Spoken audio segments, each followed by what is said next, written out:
Bonjour à tous et bienvenue sur Blockwave, le média DeFi pour garder le cap dans le Web3.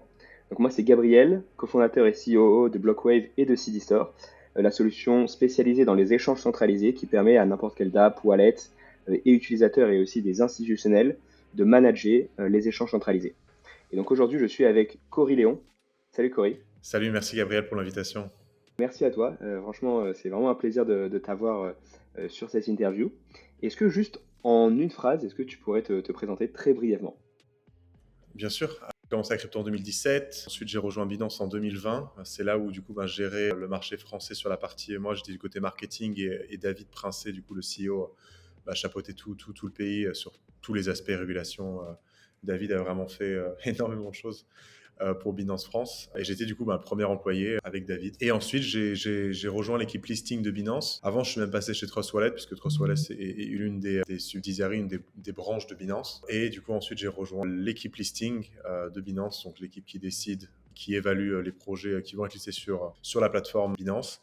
Et ensuite, j'avais très envie en fait de reprendre l'entrepreneuriat, puisqu'avant de rejoindre Binance, j'avais simplement une agence marketing, mais j'avais toujours, je travaillais de moi-même juste après la fin de mes études. Et du coup, récemment, j'ai cofondé Pixelverse, qui est un projet Gamify, SocialFi, et qui est devenu du coup en l'espace de quelques mois seulement, on est passé de très peu d'utilisateurs jusqu'à 19 millions actifs mensuels. Ça, c'est le chiffre public que tout le monde peut vérifier et regarder sur Telegram, sur la plateforme Telegram Mini Apps.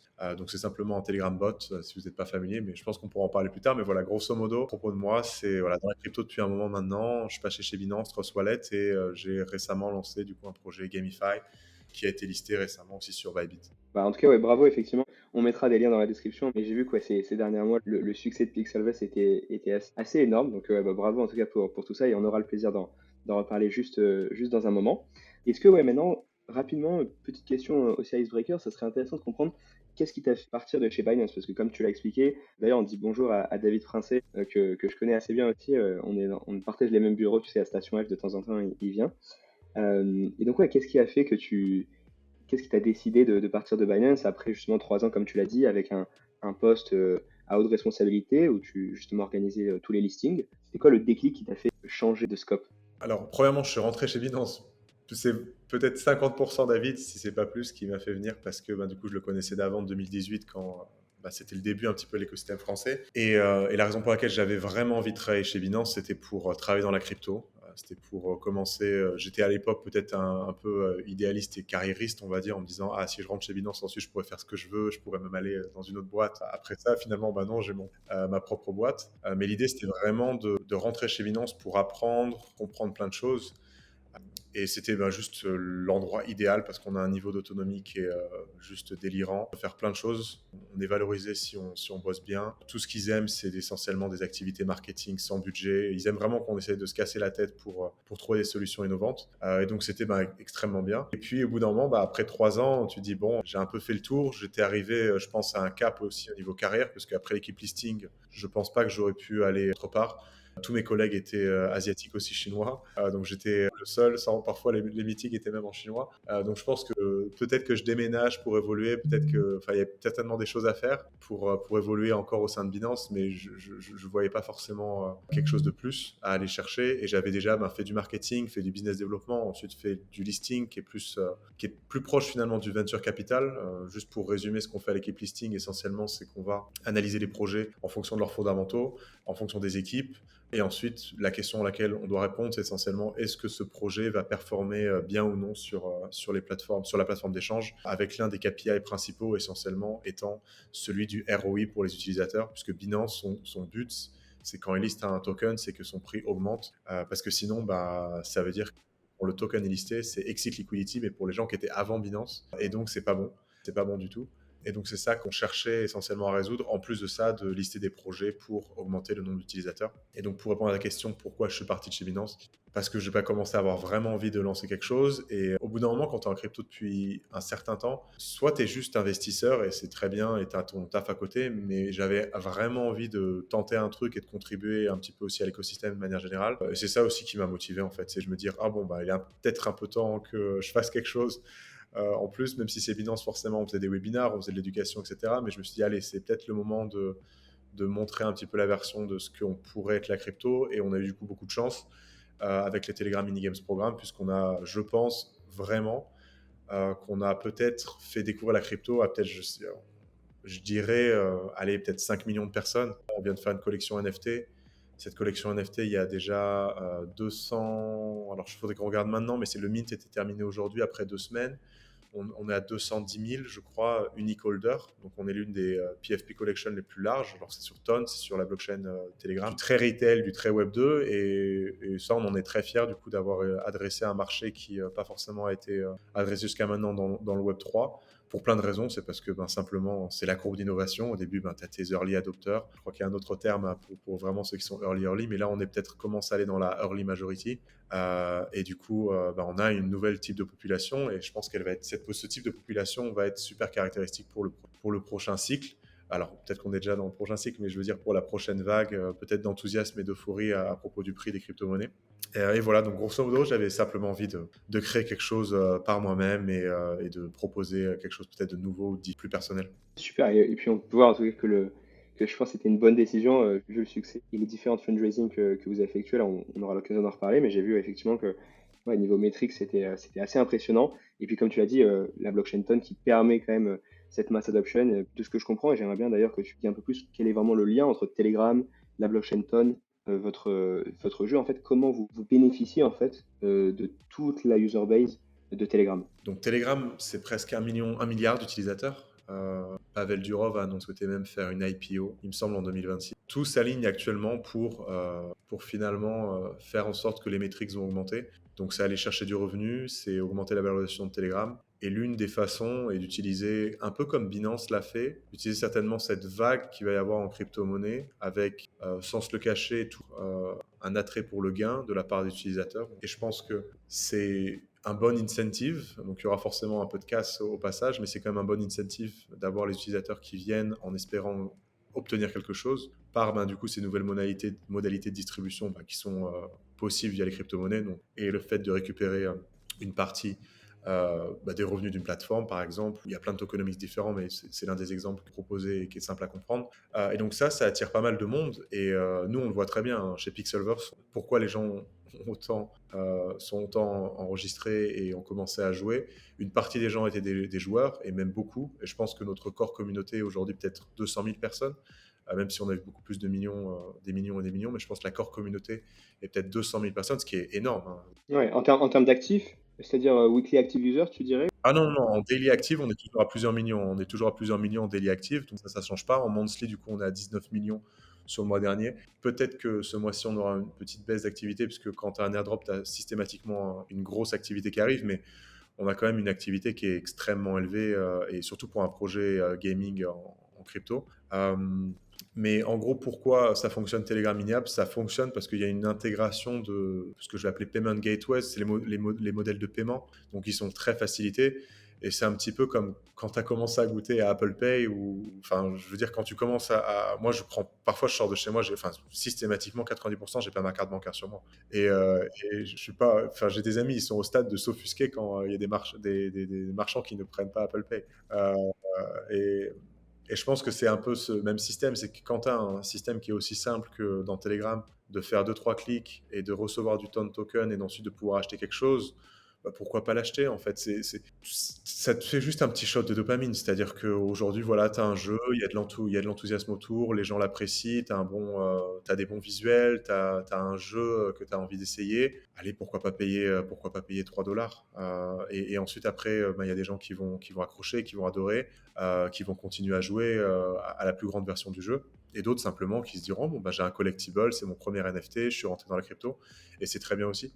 Donc aujourd'hui, pour moi, le succès de Telegram, c'est les social features, donc tout ce qui va pouvoir être partager des stories, et ce genre de choses qui vont amplifier ton message. Et c'est Telegram que tu vas pouvoir partager un lien très simple qui va en fait t'enregistrer. Si on avait lancé l'application sur Apple, l'Apple Store ou Android, on aurait eu un succès qui aurait été très très loin de ce qu'on est aujourd'hui, puisque le gameplay qu'on a est un bon gameplay puisque c'est du PvP real-time, c'est-à-dire que tu vas te battre en cliquant contre ton adversaire. Mais ce qui a vraiment fait le succès, c'est la plateforme Telegram, le succès de Notcoin juste avant nous, qui a donné voilà, toute cette anticipation auprès d'utilisateurs de «Oh, je veux essayer, je veux voir ce que c'est et je veux jouer à Pixelverse».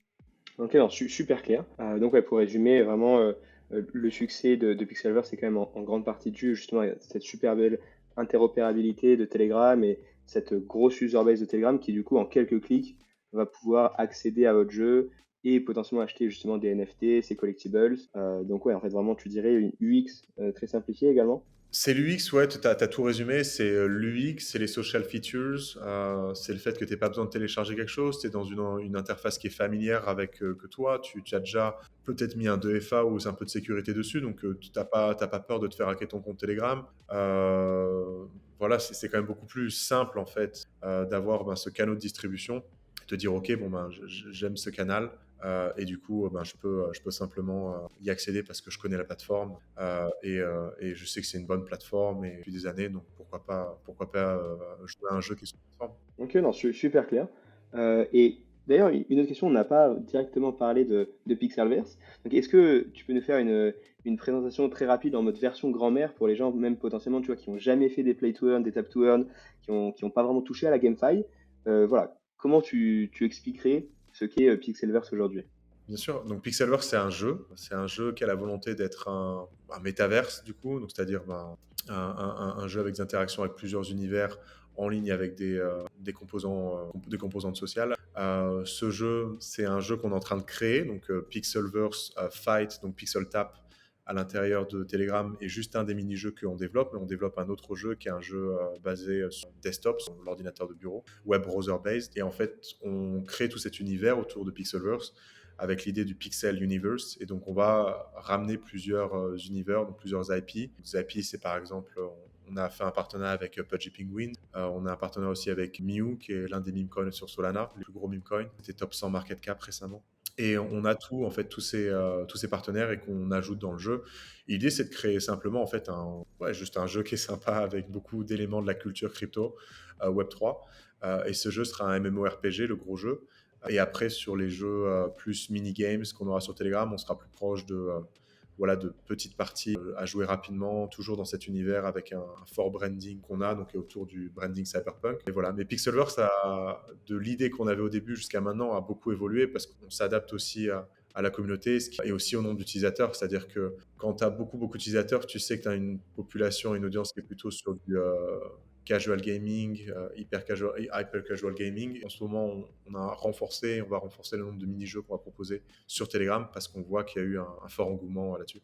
Non, très clair. Et toujours les mini-jeux avec une incentive financière pour vraiment que ce soit de la GameFi ou parfois juste, vraiment juste pour s'amuser L'initiative financière, elle vient enfin, c'est toujours l'offre et la demande. Et l'initiative financière, c'est comment tu vas la faire qu'elle fonctionne sur le long terme. Donc, quand tu as un airdrop, effectivement, tu as beaucoup d'anticipation des gens. Nous, on n'a jamais parlé, on a parlé d'airdrop vraiment très juste à la fin. On a toujours essayé d'éviter parce que ben, c'était pour manager l'expectation. Oui, bah oui, un peu contrôler les attentes, oui, pour pas que les gens après deviennent un peu trop fous avant l'heure. Ouais. C'est ça. Et du coup, nous, ce qu'on va développer plus tard, ce sera des jeux, mais les jeux auront toujours des composantes Web3. Mais on est très à l'aise avec le Play to Earn et même Tap to Earn, toutes mécaniques qui vont proposer un incentive, parce qu'il doit y avoir un incentive à jouer dans les jeux Web3, c'est pas parce que ça doit pas être le vecteur principal. Forcément, si on te paye à jouer, c'est pas le plus génial. Après, il y a des exemples très simples, c'est un exemple un peu bateau, mais il y a des gens qui adorent leur travail, ils sont payés pour travailler. Donc je veux pas, non, enfin, c'est pas notre but. Nous, ce qu'on veut, c'est plutôt faire de l'entertainment. Mais sur cette composante d'airdrop et d'incentive, il devrait toujours rester une composante d'incentive financière si on arrive à réaliser, c'est-à-dire créer une vraie plateforme. C'est-à-dire que tu as des gens qui vont jouer, tu as des gens qui perdent leurs items, c'est-à-dire qui vont les consommer en jouant le jeu, qui vont vouloir les échanger, qui vont avoir des achievements dans le jeu, qui vont pouvoir revendre pour montrer que c'est eux les meilleurs, etc., etc. Donc ça revient en fait à penser à toute l'utilité que peut avoir des NFT ou toute l'utilité que peut avoir la crypto de manière en général, mais à la fin de la journée, c'est juste que tu as juste besoin en fait d'avoir des gens qui sont contents de jouer et qui sont contents de dépenser, et dans ces dépenses, il y a une partie des dépenses qui vont aller Pixelverse et une autre partie qui va aller à la communauté, et du coup c'est comme ça que tu as des incentives, et ça on espère que ça va durer le plus longtemps possible, parce que ça voudrait dire du coup qu'on a réussi notre mission de créer un jeu qui est sustainable sur le long terme. Ah non, totalement. Et ça, on sait à quel point c'est vraiment un gros challenge, je trouve, dans la GameFi. D'ailleurs, moi, je ne suis pas expert dans la GameFi, mais est-ce que tu connais actuellement des jeux qui ont survécu à plusieurs cycles crypto et qui sont sustainable, puisque une des questions et un peu un des challenges que je voulais te poser, te questionner dessus, c'est que dans la GameFi, ouais, toujours ça va être incentivé, notamment grâce à des grosses levées de fonds que vous avez fait. Vous avez levé 7 millions de dollars. Jusqu'à où en fait ça peut continuer, comme tu l'as dit, pour que ça marche, il faut vraiment ensuite créer un cercle vertueux. Donc de ce que je comprends là aujourd'hui, si je suppose de la levée de fonds qui sert justement à apporter qui sert justement à potentiellement faire valoriser le prix du token. Je suppose aussi quand même pas mal de dépenses d'un point de vue marketing. Mais comment, à votre avis, vous comptez en fait vraiment réaliser ce cercle vertueux et du coup, avoir des tokenomics qui sont totalement cohérentes et j'ai envie de dire runneront, fonctionneront par elles-mêmes, toutes seules, sans besoin qu'il y ait vraiment d'apporter d'incentive quoi en fait.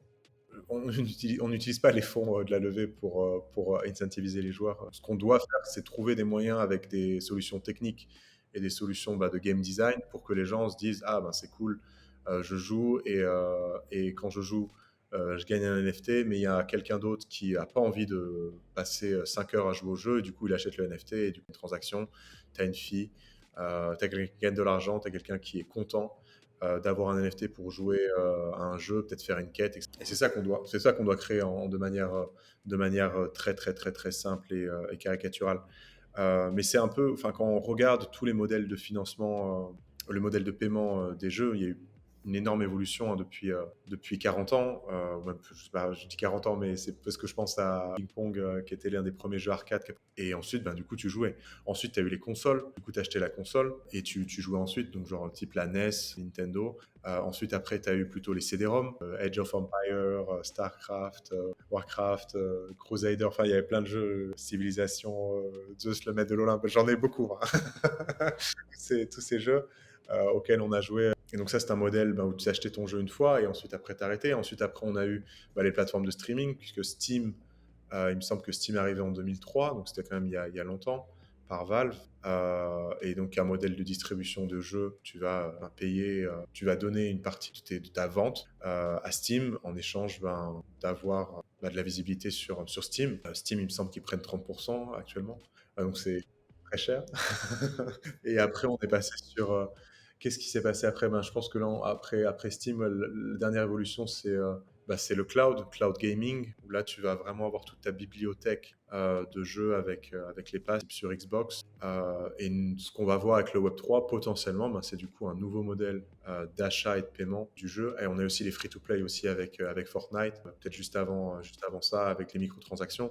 Mais voilà, il y a toujours eu des évolutions qui ont été dépendantes de plusieurs choses, des avancées technologiques et des avancées aussi technologiques, hardware, mais aussi plateforme et ce genre de nouveaux mécanismes de distribution. Puisqu'avant, pour distribuer ton jeu, tu devais investir en marketing. Maintenant, avec une bonne vidéo TikTok, tu peux tout exploser et devenir viral. Ça change totalement en fait tous tes modèles de distribution de jeux et donc ça permet aussi à ce qu'on appelle l'indie gaming de se développer. Et nous, aujourd'hui, on a la chance d'être l'un des jeux qui a été les plus sur une période de temps, du coup en 2024 sur Telegram Mini Games. Et on est un petit studio entre guillemets de jeux vidéo. On n'est pas Ubisoft. Et pourtant, on a eu un résultat là-dessus qui dépasse toutes les métriques et attentes qu'aurait pu avoir un Ubisoft. Mais ce que ça veut dire tout ça, c'est qu'il va y avoir des innovations qui vont venir du Web 3 dans les modèles de paiement, mais aussi dans la façon de repenser. Mais c'est vraiment un tout nouveau paradigme, qui est le paradigme de la plateforme. Comme tu as avec Bitcoin des échanges peer-to-peer sur ton network, ta plateforme qui est la blockchain. Tu vas avoir la même chose, mais sur ta plateforme qui est ta plateforme. Et idéalement, avec, comme pour Bitcoin, la sustainability qui vient de l'ensemble de l'écosystème parce que les gens utilisent l'écosystème. Donc nous, aujourd'hui, notre but, et le seul but, et ce qu'on a, c'est comment on a des produits que l'on utilise et continue d'utiliser. Et ça, c'est le plus important.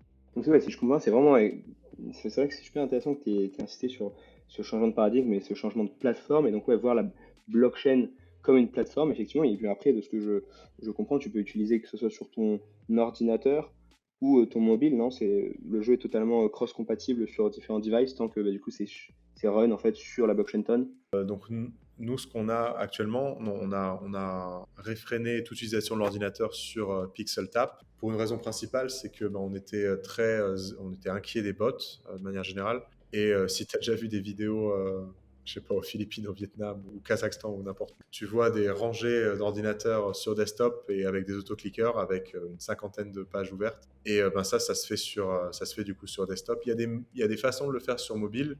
Enfin, on a vu des exemples, mais c'est totalement différent que sur desktop. Desktop, c'est de tricher, donc on a vraiment voulu limiter tout. Donc on n'était pas sur le desktop, mais on va passer du coup sur le desktop pour le jeu qui est web browser based. Mais non, l'idée des multiplateformes, il faut être multiplateforme compatible. Je pense que le futur, ça va être aussi d'être compatible au niveau de ton identité avec un NFT que tu vas pouvoir utiliser dans plusieurs jeux. Il me semble qu'Animoca bosse beaucoup là-dessus actuellement.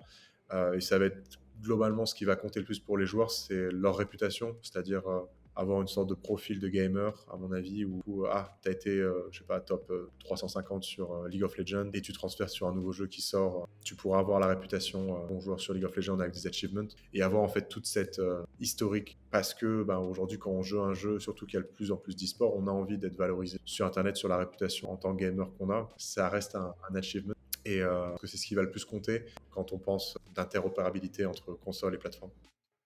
Ouais, ouais, question de focus et ouais, à voir est-ce que c'est du défocus ou pas. C'est vrai que moi je vois là en ce moment, j'ai l'impression que c'est vraiment une grosse narrative dans l'écosystème, en particulier aussi l'écosystème VC où je vois qu'il y a énormément de projets qui de base sont pas du tout en fait des layers mais qui lancent leurs layers. J'ai l'impression que maintenant c'est un peu la mode, tout le monde lance son layer 2.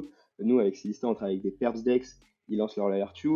Il y a des dashboards hein, et des wallets. Bon, Zerion par exemple qui a lancé son L2. Donc parfois effectivement on peut se dire que ça fait sens, mais je me pose la question à quel point à chaque fois c'est logique et cohérent ou est-ce que c'est pas juste parfois juste bah ouais, pour aller un peu dans la trend du moment quoi. Et écoute, là on arrive bientôt à la fin de l'interview. Une autre question que j'avais, c'est est-ce que tu aurais une anecdote marrante sur toi ou un truc que tu n'as jamais raconté nulle part ailleurs, que ce soit de ton expérience justement quand tu étais dans les listings chez Binance ou à Pixelverse. Voilà, une petite anecdote croustillante pour la communauté.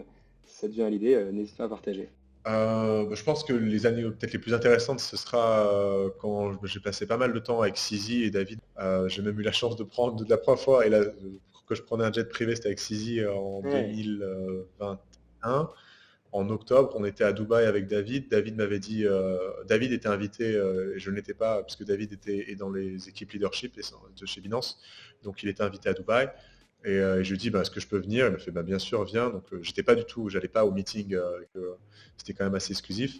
Mais j'étais à Dubaï et à la fin, du coup, je passais pas mal de temps avec Sizi et avec d'autres gens puisqu'on allait commencer, où on était déjà en cours en fait de la régulation en France, parce que Binance a vraiment commencé très très très très tôt la régulation. Donc il y a 2 ans, tout le monde disait que Binance, enfin c'était quand qu'il y avait du FUD sur Binance de fou, mm, avec la régulation, Binance n'est pas régulé, c'est des Chinois, machin truc et tout. Et aujourd'hui, c'est l'échange le plus régulé et c'est vraiment celui et ça, on le voit maintenant, c'est juste qu'il y a toujours des cycles.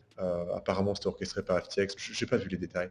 Mais mes anecdotes autour de Sizi, c'est essentiellement, voilà, bon, j'ai pris le jet avec lui, mais c'est pas le plus important pour les gens. Je pense qu'on se rend pas compte à quel point, et ça vraiment, c'est quelque chose qui me frappe et j'y pense pas tous les jours, mais j'y pense très souvent. C'est que là, on a eu de la chance de plutôt bien réussi avec Pixelverse de manière financière sur la trésorerie de la boîte, sur ce qu'on peut développer aujourd'hui. Mais ce qui est frappant chez Sizi, c'est que Sizi, il a toujours envie d'avoir plus. Et il a envie d'avoir plus, mais ça n'a pas l'air malsain quand tu parles avec lui. Ou tu ne dis pas il est gourmand, il est greedy. Il n'est pas greedy, mais il a toujours envie d'aller plus loin, de servir plus de monde, que son produit soit utilisé par plus de monde et de gagner beaucoup plus d'argent et systématiquement. Et je pense que tout le monde a son ceiling. Il y a des gens, le ceiling, il augmente à chaque fois que tu passes un nouveau palier. Mais voilà, il y a des gens qui vont être très contents à gagner 3000 euros. C'était mon cas, hein. Moi, gagner 3000 mm. euros il y a 7 ans, j'étais très content. Puis après, j'avais mon agence, je passais à 10 000 euros par mois, donc j'étais encore plus content. Et après, tu augmentes ton ceiling au fur et à mesure. Mais lui, vraiment, si, son ceiling, je sais pas ce que c'est, parce que Binance est l'un des plus gros holders de Bitcoin. Ouais. Ils ont un revenu qui est délirant. Aujourd'hui, dans une claire position de monopole et de leadership. Mais voilà, Sisi, il a toujours cette capacité à vouloir plus que ce qu'il n'a déjà. Et quand on le voit et on le voit faire, tu sens pas du greed, tu vois, là, vraiment quelque chose de très malsain. Mais je pense pas que je me trompe là-dessus. Et donc ça, c'est plutôt un premier point sur Sisi. Deuxième point sur Sisi, c'est qu'il est très accessible Mm. et il est vraiment à terre à terre. C'est-à-dire qu'il reste accessible pour donner un exemple, tu vas manger au resto avec lui, il est capable de te servir. Genre vraiment, ah tiens, Mm. tu veux de l'eau, machin, tiens, je te file de l'eau. Enfin, il est pas du tout, il se sent pas du tout supérieur aux autres, ou en tout Quelqu'un de cas, il le simple. montre pas. Donc, il le montre pas, mais au niveau humilité, il a un niveau d'humilité et de pouvoir se dire, ok, mon focus c'est la communauté, le produit et augmenter les chiffres. Et tout ce qu'il y a autour, je reste humble autour de ça et j'avance. Donc voilà, c'est plutôt une anecdote autour de 6X sur moi, mais c'est quelque chose auquel je pense souvent parce que voilà, le fait d'avoir un ceiling par rapport à ce que te met confortable, je pense qu'il est finalement bas pour beaucoup de gens. Et moi y compris. Et je pense que ça, c'est un travail que peut-être je devrais faire par rapport à moi-même en général. Voilà, toujours se dire, ok, mais je devrais avoir plus, parce qu'en ayant plus, je peux faire plus de choses, je peux faire des trucs plus amusantes, etc. Mais de se le représenter, quand tu as déjà un certain niveau de confort, c'est difficile. Et ça, je pense que ouais, c'est vraiment une des grosses leçons auxquelles je pense. Mais sur un point de vue, on va dire, philosophique ou profond, ou pourquoi j'ai lancé Pixelverse, c'est essentiellement parce que pour moi, ça a changé une partie de ma vie, même complètement. Je vis de ça maintenant à 100%. Et aujourd'hui, on est voilà, encore une fois très très fiers d'avoir donné la chance à des gens de comprendre ou apprendre en tout cas peut-être la crypto ou d'avoir possédé leur première NFT. Et c'est ça que je trouve le plus intéressant, c'est la partie éducation, se poser des questions par rapport. Je pense qu'on se pose plus de questions en crypto que de manière générale. Je pense que dans la crypto, tu te casses un peu plus la tête. Ah, mais c'est quoi le wallet, c'est quoi la seed phrase et tout.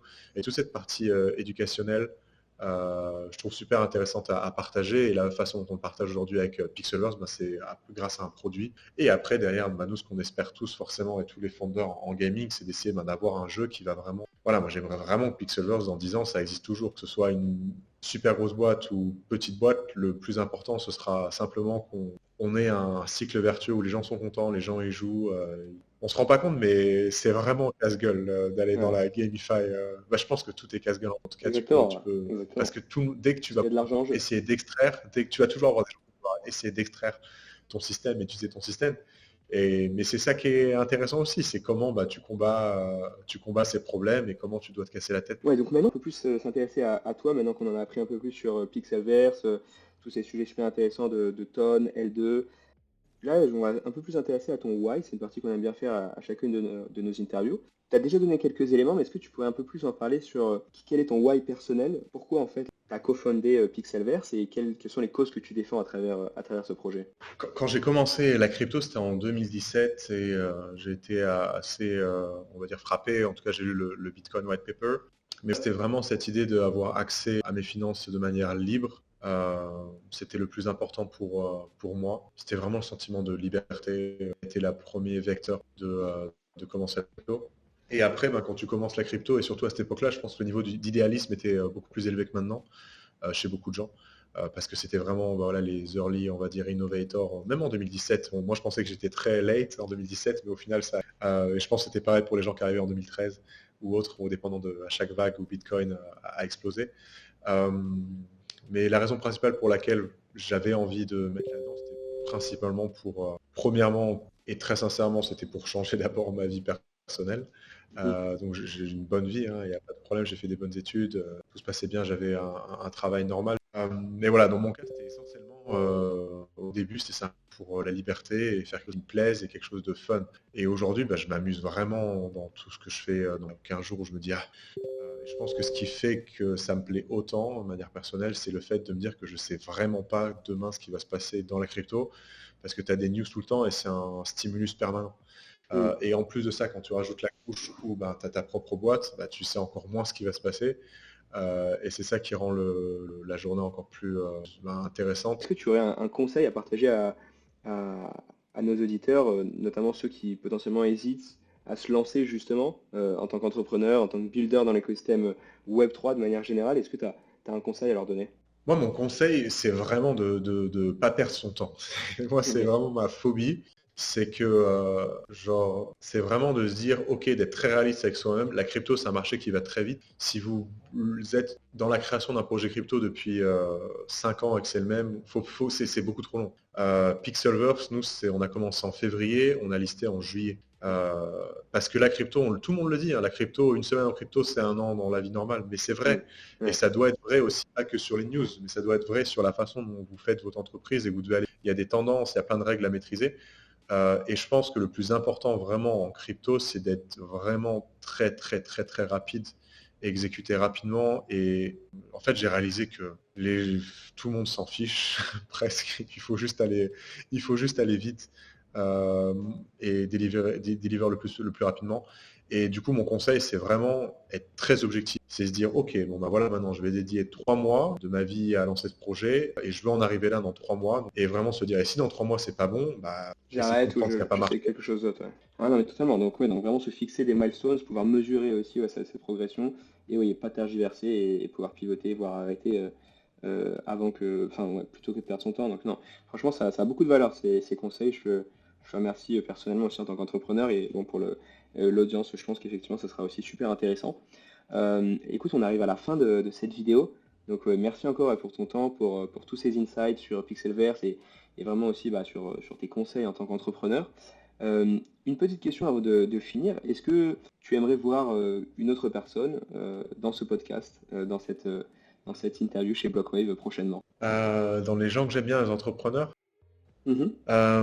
moi, j'aime beaucoup Oussama Ammar. Alors, je sais qu'il est Mhm. controversé, mais alors pourquoi j'aime Ok. beaucoup Oussama Ammar? C'est parce que je pense qu'il a vraiment changé, bah, en vrai, un peu ma vie sur la partie entrepreneuriale, puisque bah, moi, j'étais étudiant en pharma et en 2014, je crois que je commençais à regarder ses vidéos, ou 2015, et j'ai découvert The Family. Je suis même passé chez The Family pendant 3 mois où il y avait un programme qui s'appelait Lyon, qui est un programme pour les startups. Et, euh, et donc j'aime bien ce qu'il fait. Alors après, je sais que ouais, très controversé, Eh, écoute, on verra. Peut-être mais, peut-être qu'on mais pourra inviter Oussama Hamar ou même peut-être David Princet d'ailleurs.